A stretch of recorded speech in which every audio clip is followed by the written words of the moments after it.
Hi guys, today we're going to be following from the previous video and we're going to be talking about hybrid roles which correlate to the responsibilities of a Scrum Master. So you will find out what hybrid roles are most popular on the market right now and how to best interpret them as a job applicant for maximization of your own recruitment success.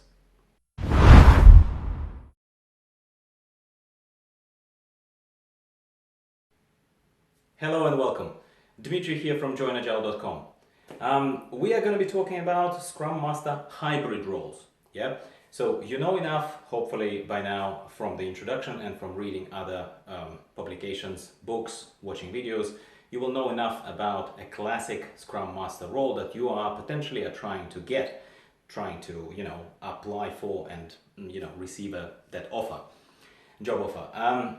Essentially, one of the things that I think are one of the most kind of serious hurdles in your way is to recognize what sometimes an employer wants from you when they are asking you to perform hybrid responsibilities. I've touched on this a little bit in the previous video. You are welcome to watch that one. It will give you a little bit of a context of what these videos are about.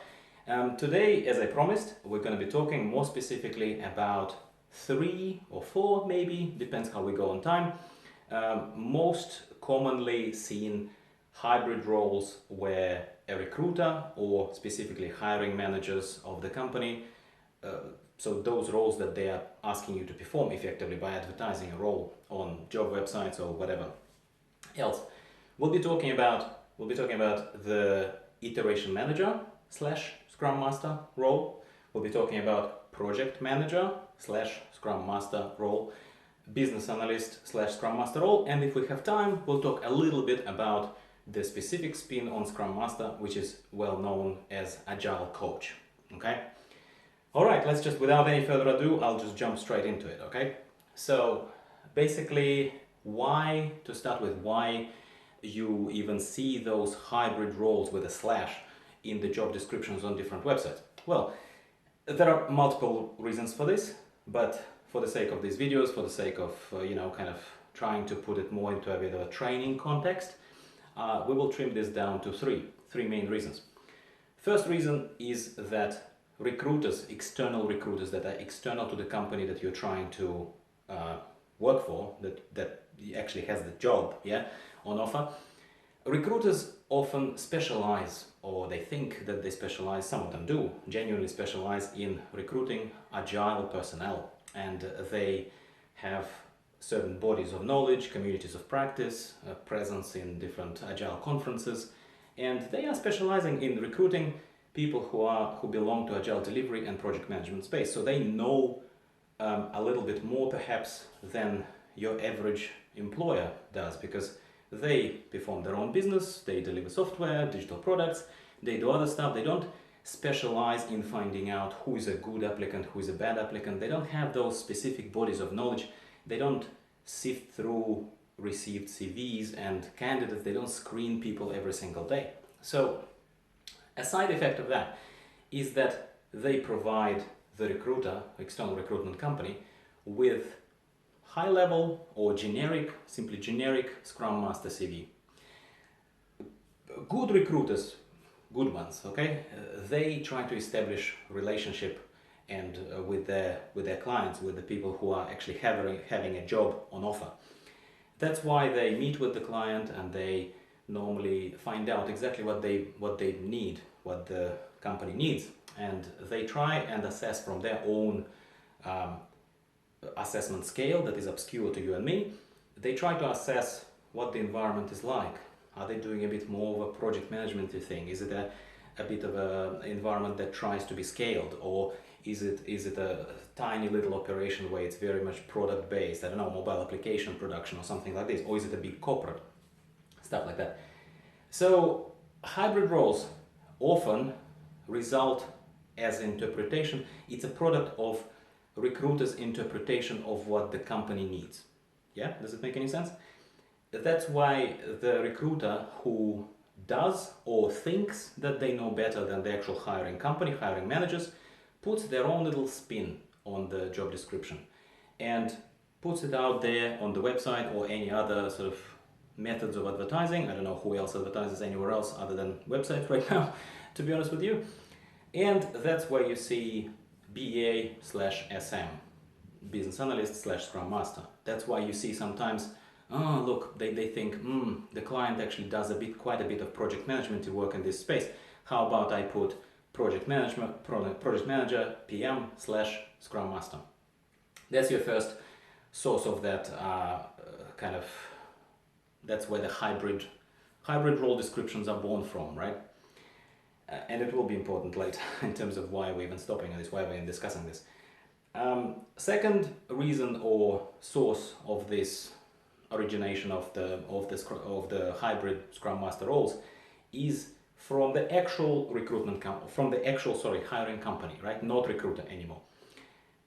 Could be a good and a bad thing, and we will get back to this later, but because I gave you quite a big introduction around recruitment kind of thinking and their own little spin on this, I'm not going to stop on this second kind of source of the hybrid roles too much, because the only difference between the first one and the second one is that in this case it's not the personal spin or interpretation that came from the recruiter. It is actually the company that hires for the role. They think they know what they need. And and sometimes in the hopefully not that many cases, but from talking to my friends in recruitment and talking to people who were transitioning just like me, just like you, into the Agile Delivery space, sometimes the third source of the hybrid roles, manifestation of hybrid roles on the different job advertisement sites, is the artificial inflation of requirements. It could come from the actual hiring company, or it could come from that layer of external recruiters, that sit between the person who has the job for you and between you. So the recruiters are over here, right? What is artificial inflation? Again, we won't stop on this for too long because I'm not a recruitment expert, but I am involved in the recruitment process and I have a lot of good friends in recruitment, and I've conducted interviews before, collating all this data for my book or just kind of to present to you here. Artificial inflation is when, in this particular context, artificial inflation of requirements is when recruiters have been advertising for a role for a bit. They sometimes have to. They are legally obliged. They have certain obligations. They need to have the role out there for a few weeks. And they've been swarmed with good CVs, with good resumes and stuff like this. I know that they're not supposed to, which is why officially no one is going to confirm this information, but that is actually, that's just common knowledge that I'm willing to share here. Basically, when they have received sufficient amount of CVs and they know they're doing well, they know that they have a lot of candidates that perhaps already started interviewing, went through first, second phases perhaps of the interviews with the actual company that has a job. What happens there is that the ad needs to be still there, but in some rare cases and some organizations, some recruitment organizations, it's not a common practice, not trying to make claims like that, they lift those requirements up. So what they do is they make amendments, or they put that hybrid, for example, hybrid extra responsibilities as an added bonus, or depends how they phrase it, depends on the format of presentation of what they actually do. But what they do is they say things like, you might see things like, there is sufficient amount of PM responsibilities involved in this Scrum Master generally role, and it's a big benefit or a big kind of bonus if you're able to perform those, etc. It's delivered. That information is delivered in very different ways, in the personal interviews with the screening interviews with the recruiter before you even meet the actual client, the actual hiring company, or even point blank in the online ads. I've seen both, okay? And I've heard of both as well. So why am I telling you this? Any guesses? Why am I telling you this? I'm telling you this because we are trying to, again, we're not trying to here explain to you something that you already know. What I'm trying to give you in these videos is understanding of how the actual cookie crumbles in the current modern, very competitive recruitment market for Scrum Masters the actual job, what is expected of you to actually, like what kind of activities are expected of you to be performed at work. But for us, like a major behemoth part of this course and the book and stuff like that the topic essentially is to make sure that you understand how to get through that recruitment process and how to get that job and how to pick the right job for yourself, how to pass on the jobs that are not for you. So basically how to be better at what you do, but being better and getting the job often kind of is based on the fact that you need to be honest with yourself and you need to properly understand what they want. What do they want from you? And then you can make an educated decision whether or not you can help, whether or not you're qualified, and whether or not you're stretching yourself a bit too much and stuff like that. So this is what we're doing, okay? All right, let's very briefly talk about the most commonly seen Scrum Master Hybrid roles on the current market in 2016, at least in Australia, okay? Iteration Manager, Scrum Master, Iteration Manager / Scrum Master, IM / SM. Iteration Manager is a nice title to have, I suppose, and it kind of, it's a bit of a, it doesn't have such a clear interpretation and such a clear clarification of what the label really means if we compare Iteration Manager to even just Scrum Master as such. Scrum Master, okay, it's pretty clear. We're looking after Scrum principles, we are implementing Scrum, we are looking after the teams. It's all very well prescribed in the Scrum Guide and multiple other sources. Iteration Manager is often seen in reality on the market right now as a superset, I suppose, of activities and responsibilities that a normal Scrum Master performs. Specifically, Iteration Manager is perceived as a more senior person who has been around for a little bit longer and who has proven, preferably proven of course, knowledge of other agile frameworks and methodologies, not just Scrum. Yeah. In practical kind of perception of this, how I've been faring in my own professional career and how some of my friends have been doing this, and from just what I see, from what kind of people tell me, at the very least, the implicit and explicit expectation from a person applying for a role of Iteration Manager / Scrum Master or just Iteration Manager, it's you need to be very familiar in implementation of both Scrum and Kanban. For example, let's say Kanban, yeah? Because Scrum is not always applicable to every single process. Again, these are supposed to be short, informative, but not very in-depth videos. If you want in-depth, there is the book for you, okay? But what I'm saying to you is, as Iteration Manager, if you see a role that's advertised as IM SM, not saying don't try going for it, I'm just saying understand what you're getting yourself potentially into. First, it's possibly requiring some sort of a non-Scrum implementation. It possibly requires very specific analysis on your end and mature analysis on your end. Why, for example, normal Kanban, lean Kanban is going to be more applicable to this than Scrum, than classic Scrum. Additionally to that, Iteration Manager often looks after multiple teams. Scrum Masters, at least in the classic example, unless they're talking about scaled or any of the other environment, Scrum Master usually looks after one team, right? Iteration Manager often looks after the train. It happens in reality, yeah? It is not somewhere there in black and white, often in job descriptions, but it kind of comes with the job. Because otherwise, if you look just at high level of, you see Iteration Manager, but then you look at the job description, at the bullet points, and they kind of look like it's almost just a Scrum Master role. It's not. It often is not.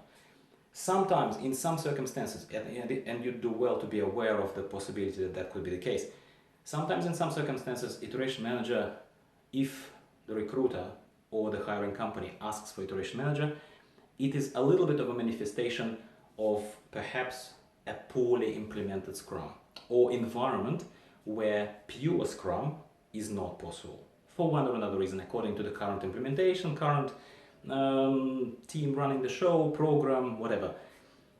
It just basically means that they are educated enough to understand what Scrum is and they know it's not Scrum, right? That's why Iteration Manager is a bit of a more loose kind of look. We need an Iteration Manager, we need someone with a bit more of a broader kind of knowledge. What are you going to suggest? How are you going to fit into this? That's Iteration Manager for you, very often seen now. Now, Project Manager / Scrum Master. Why am I laughing? Okay, why am I laughing? Is because I have good friends who are PMs. I'm sorry guys if you're watching this, okay? We love PMs. PMs are required to run projects, budgets, recruitment process sometimes, resourcing and all that kind of stuff. All important, all very important. I also understand why usually smaller organizations, they kind of tend to say, look, we don't have budget or headcount or something like that to have both Scrum Master and Project Manager. Also, additionally to that, sometimes if everything is running smoothly, team is empowered and company has sufficient amount of money to afford one Scrum Master per team, rather than trying to utilize you looking after multiple teams. Happens that too, not just to iteration managers, okay? I'm not just trying to make a black and white statement here. They think that they can augment your responsibilities by, also look after availability of staff and forecasts of how many hours do you think they're going to do per week, and timeline of delivery in a bit more of a format that is a bit resemblant of waterfall and Gantt charts and Microsoft Project and Excel spreadsheets and all that kind of stuff. See what I'm saying?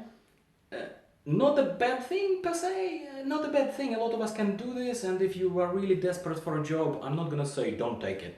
I'm just saying be aware of what's expected of you. And me personally, I would say if a project manager, proper project manager, tries to become, for example, at first a hybrid project manager / Scrum Master, and then that is like their method of perhaps transitioning more properly into a full-time Scrum Master, okay? I didn't want to make black and white statements, but this is a friendly, intended to be a friendly, less official, less rigid talk to you guys. In my opinion, and in the experience that I had personally and I've seen around myself, I do not think that project managers are super well suited to be Scrum Masters, essentially. You know why? Because if you're a good project manager, your perception of everything, your methods, your control methods, your expectations, your metrics, everything you apply to the process or expect from the process, from delivery process, is different to how Scrum Masters do stuff, okay? So if somebody just asks you to look after a little bit of financials, hours here and there and stuff like that, it could be okay, or it might not be, because you don't know where that fine line lies beyond which they will then start trying to ask you for more committed dates and budget constraints and all that kind of stuff. Scrum Master looks after other stuff completely. We control things indirectly. We don't control things per se, you know what I mean? We're not even trying to. We're trying to empower people. We're trying to apply, transparency wherever possible. We are trying to work with the team. We're trying to make sure that they make decisions and stuff like this. Yet project manager always has that at the back of their mind, that they have budget and they need to hit certain dates. And how come you guys are not delivering everything within this given amount of time? I could talk about this for a very long time. I'm not going to. You want more detail? Again, I don't want to push the book all the time, but all I'm saying is I've spent quite a bit of time writing about that there. So I'm just not going to repeat the full range, but I think you get my point. So hybrid role of a PM / IM, yeah, or SM, the Scrum Master PM, generally spells trouble. That's what it generally spells. Up to you if you want to take it, up to you if you're proficient with this and you think you can balance these things. Tell me how you go, by the way. I'm more than welcoming of your opinion, but if you're a real Scrum Master, if you're a real Agilist and you believe in what we stand for and our methods and everything else, I don't know if you want to take it. All right, let's talk a little bit about Business Analyst before we run over time. Business Analyst and Scrum Master is the probably most widely seen expectation in hybrid role advertisement for Scrum Master roles. If you see not a pure Scrum Master, chances are you will see like 60% of hybrid roles would be BA/SM, Business Analyst / Scrum Master. Why? Because Business Analysts are already one foot in the Scrum Master space, really, if somebody wanted to stretch. Whether it's a good thing or bad thing, we're not discussing here. I'm just telling you what happens in reality, right? Business Analysts are familiar with Agile, modern Business Analysts. I'm not talking about Business Analysts who used to run 10 years ago with requirements definition documents, 100 pages, getting sign-offs and running with Excel spreadsheet. I'm talking about business analysts who write user stories, who understand how to work with product owner, who basically become proxy product owners to the teams that they work with in the agile environment. BAs are often empowered by Scrum Masters, even or iteration managers who juggle multiple balls. BAs looking after the teams or after the feature teams are often empowered to facilitate the meetings that normally a Scrum Master facilitates. So BA is very, very often a person who is very well aware of what a sprint planning is, or what happens in the daily stand-up, or how a showcase goes, sprint review, and that kind of stuff. So that is a very, I'm not going to say that I'm a huge fan of hybrid roles, but you often need to, when you are considering to transition into the space of becoming a Scrum Master, and then you see all these a little bit roles with a slash in them, even if not in the title, then in the description, you need to understand what you're getting yourself into. And BA/Scrum Master is not the worst. You probably would do fine in that. Now let's very, very quickly just say a few words about Agile Coach and Scrum Master. Okay. As normal Scrum Master guide talks about just responsibilities of a normal Scrum Master, of just a Scrum Master, classic Scrum Master, normal Scrum Master. One of the responsibilities that Scrum Master has is to educate, is to basically increase the buy-in from the surroundings, educate and coach the team, educate and coach the product owner, educate and coach the surrounding stakeholders on the methods and on various things which are considered to be helpful or not helpful to the team. What's disruption? What's not disruption? And that kind of stuff. Which is why that in a classic understanding, Agile coaching is already ingrained in what a Scrum Master is. Yeah. What is Agile Coach then? Well, again, I don't know if there is a very specific definition that is like an industry definition that everybody knows of, because everyone applies a bit of an interpretation to this, right? Kind of similar like with Iteration Manager.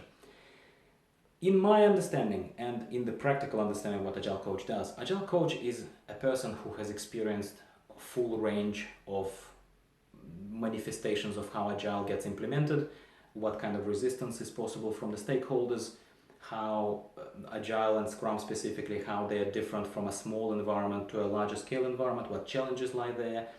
And plus the person needs to be good at or have some sort of knowledge in terms of working with large groups of people and coaching. They're not necessarily educators or speakers or something like this, but these people have, or are expected to have, coaches are expected to have certain personal aptitude and certain personal qualities where they can connect with various levels of stakeholders, not just the team, but also up, right?